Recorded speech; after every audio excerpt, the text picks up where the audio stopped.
శ్రీరామ్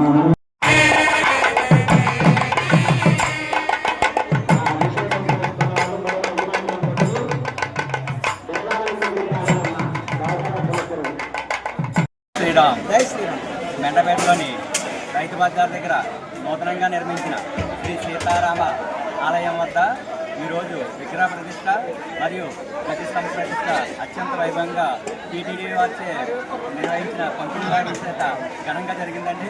అదే ఈ కార్యక్రమంలో భాగంగా ఈరోజు సుమారు 12,000 మందికి అన్నదాన కార్యక్రమం కమిటీ వారు భక్తి శ్రద్ధలతో ఎంతో కృషి చేసి ఈ కార్యక్రమం నిర్వహించారు. ప్రస్తుతానికి 5,000 మంది దాకా ప్రసాద వితరణ కార్యక్రమం ప్రజెంట్ జరిగిందండి. ఇంకా సభ్యులు భక్తులు ప్రసాదం స్వీకరించడానికి అధిక సంఖ్యలో క్యూ లైన్లో ఉన్నారు. వారందరికీ కూడా మా కమిటీ వారు ఎంతో క్రమశిక్షణతో అన్నప్రసాద వితరణ అందరినీ కూడా సవ్యంగా జరుగుతుందండి. మాకు సహకరించిన వారికి మరియు వారికి మా పట్టణ ప్రజలకు అందరికీ కూడా ధన్యవాదాలు తెలుపుకుంటున్నాం. జై శ్రీరామ్.